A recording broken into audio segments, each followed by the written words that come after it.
Դու էլ հերիք այն ինձ փախնես։ Դու էլ հերիք Լևոնից խոսես։ Կանարես, նայելու բաղով չպետք է ասել, իմ գործիչ։ Ինձ անընդհատ թվում է, ինչ որ մեկն էլ էդ կնկատի։ Ոչ մեկ էլ չի նկատի, ոչ մեկն էլ չի հետաքրքրում, թե ուրիշին ինչ ասում։ Այսինքն քեզ հետաքրքրում էր, որ նկատեցիր։ Դե չգիտեմ ոնց եղավ։ Մտքովս անցավ, տենց պատահական ասեցի ու պարզվեց ճիշտ է։ Ինչ։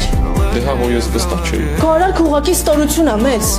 Դու ինձ խաբեցիր ու ես քեզ ասեցի մի բան, որը երբեք ոչ ոք չպետք է իմանար։ Ես թվում է Լևոնը չի հասկացել։ Լևոնը անկեղծ մարդ է, հազնիվ է, ինքը ուրիշի զգացմունքների հետ չի խաղա։ Մեզ դու շատ վատ մարդ ես։ Շատ վատ մարդ ես։ Ես միշտ մտածել եմ, որ քո մեջ մի լավ բան կա։ Միշտ վստահ եմ եղել։ Մտածել եմ, որ քո մեջ մի լավ փոքր բան կա հաստատ։ Ես հրեշ չեմ։ Հրեշ ես։ Ուզում ես իմանաս, ինչի եմ ես երկու օրս սարը քո հանդեպ։ Որովհետև ես ամեն ինչ հասկացել եմ։ Ինչ ես հասկացել։ Ախր ես խոստացել էի, որ ոչ ոքի չպետք է վստահեմ։ Ինքս ինձ խոստացել եմ։